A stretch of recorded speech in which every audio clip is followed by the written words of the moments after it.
Hi guys, thanks for tuning in to another video on ForgottenWeapons.com. I'm Ian McCollum, and I'm here today at the Morphy Auction House, hiding behind a couple of the anti-tank rifles that they're going to be selling in their upcoming April of 2019 firearms auction. We've taken a look at the boys anti-tank rifle before, but I thought this would be a really cool opportunity to have both a Mark I and a Mark I Star in the same place at the same time and show you what the differences are between them. So just a little bit of background. This was developed in the 1930s. The British military decided or realized that they needed some sort of weapon with which infantry could actually have some sort of fighting chance against light armored vehicles and tanks. And in the mid-1930s, anti-tank rifles like this were actually quite effective against the tanks that were out there. In fact, these would remain effective against German tanks for the first couple of years of the war. The Panzer Is, Panzer IIs, and Panzer IIIs were all substantially vulnerable to guns like the boys anti-tank rifle. So at the beginning of the war, the early ammunition for these could penetrate something like 23 millimeters of vertical armor at 100 yards. That's not trivial. It may be small by late war tank standards, by heavy tank standards, but a lot of what was out there, if you look at the early German blitzkrieg, it was a lot of armored cars, it was a lot of Panzer Is and Panzer IIs, and those are very much, mid-1930s style light and medium tanks. So, light tanks specifically. Anyway, this was ultimately adopted in 1937, and it had been developed by a Captain H.C. Boys, hence the name, although during its development it was actually called Project Stanchion, a good stout British name. Boys, however, died just a few days before its formal adoption, and so in memorial to him they renamed it the Boys anti-tank rifle. That's where the name comes from. They would go on to produce, these would be made both by BSA and by the John Inglis company in Canada once the war got going, and it was in fact the Inglis company whose engineers went through and made the changes that became the Mark I Star. So this is our Mark I original gun. This is actually a 1939 production gun, which is pretty cool. It's a nice early one. This is a 1943 production Mark I Star with all of the improvements and updates. And well, let's dig right into exactly what those are. We'll go from front to back here, which means we're going to start with the muzzle brake. There are only a couple of changes that were made to these guns. So the early guns had a rather complicated muzzle brake. It has 3 ports on it, including one that vents straight downward, which would kick up dirt or dust in a dry environment.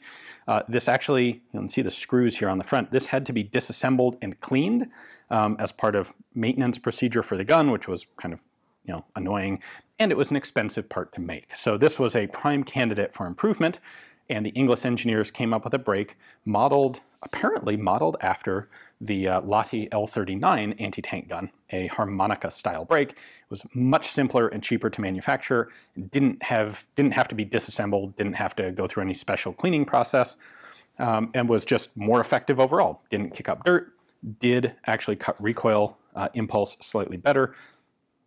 Next up, we have the rear sight. The original Mark I boys have a 2-position rear sight, so that's for 500 meters, that's for 300. Not the most expensive thing to work with, however, your chances of getting a proper sight picture on an armored vehicle, especially a moving armored vehicle at 500 meters with open sights like this, were relatively slim. I suspect there were some problems of confusion over, oops, I had it set to the wrong setting and missed, and just really not a necessary element. The fixed sight at 300 would have been just fine. And so that's exactly what Inglis did. On the Mark I Star, they have gotten rid of the adjustment lever, they've simplified the whole rear sight bracket, and you can see this is now basically just pinned in place, and it is a fixed 300 meter zero for the rifle. And then last, and probably most significant, certainly most substantial, was the change in the bipod. So the original Mark I guns had this rather unorthodox sort of 2-foot monopod design, and this thing is set up in such a way that you can lock it up in this position for transit. But really, the problem with this thing, lock it there we go, you can also elevate it by rotating this, which is kind of nice.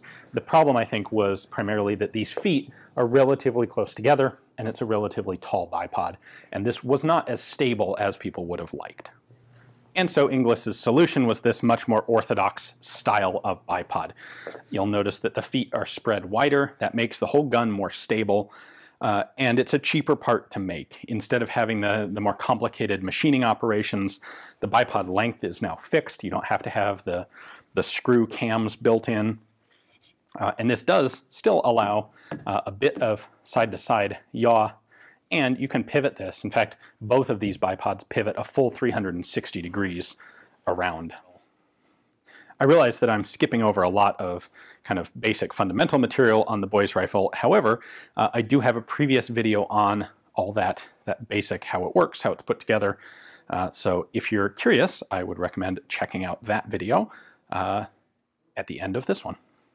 And then if you look very closely, you can actually make out the 1939 proof marks on the top of the barrel there. Our Mark I star gun has a few more things going on. First off, they didn't actually mark it with a star. They normally did. This one, just for whatever reason, doesn't have that. You'll notice it is also marked with its manufacturer, Inglis, and year of production, 1943. This is the serial number, which has been added onto the receiver because this is a registered destructive device in the United States. That's why it's electro-penciled on there. That was required by law. You'll also notice it says U.S. government property. Well, the U.S., yes, did buy some boys' anti-tank rifles, but not very many, and didn't generally use them. The reason that that marking is on there is because in order to legally be eligible for the Lend-Lease program coming out of Canada, the gun had to actually be marked and considered American property so that we could then Lend-Lease it to other people. So that's why you'll find those marks. It does not actually necessarily mean that the US government used them. The original actual serial number is up here on the rear end of the barrel, and Inglis made their date stamps a bit more obvious right there, 1943 production for this example. So I recognize I've left out a lot of the basic information, but that's because I actually already have a video on the basic overview of the boys' anti-tank rifle. So if you're curious about more, I would highly recommend checking out that video. In total, production of the boys' rifle would be just over 114,000 by the end of 1943, at which point they stopped producing them. The boys' anti-tank rifle was supplanted by the PIAT, the Projector Infantry Anti-Tank, which used a hollow charge explosive instead of a velocity-dependent, inert kinetic projectile. So, that was the point where the heavier tanks were becoming basically mostly invulnerable to these anti-tank rifles, and they had to replace them with something more effective. Still, quite a lot of them in service. You don't often think about it, perhaps, but these were also used by the British in Southeast Asia in fighting against Japanese tanks. They were substantially more effective. Well, they remained effective throughout the entire war, as opposed to the Germans. The Japanese, of course, weren't doing a lot of tank development and improvement during the war. U.S. Marine Corps units did use a few of these, also in the Pacific theater.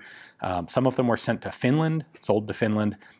6,000 or 7,000 of them were shipped to China as part of those were all John Inglis guns, kind of like their Bren guns and their high powers. So these got out and around. There was a Mark II version that was developed for airborne use that was shorter and lighter, which had to have been super fun to shoot. However, it was never adopted.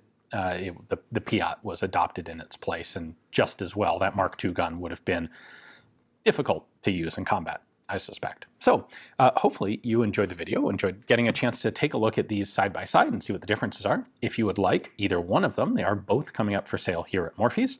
If you check the description text below the video, you'll find a link to Forgotten Weapons, and from there you can click over to the catalog pages for both of these two guns. They are both registered destructive devices under the NFA because they are greater than 50 caliber. They're 55 caliber. So as long as you're willing to go through the tax stamp process, one or both can be yours. Thanks for watching.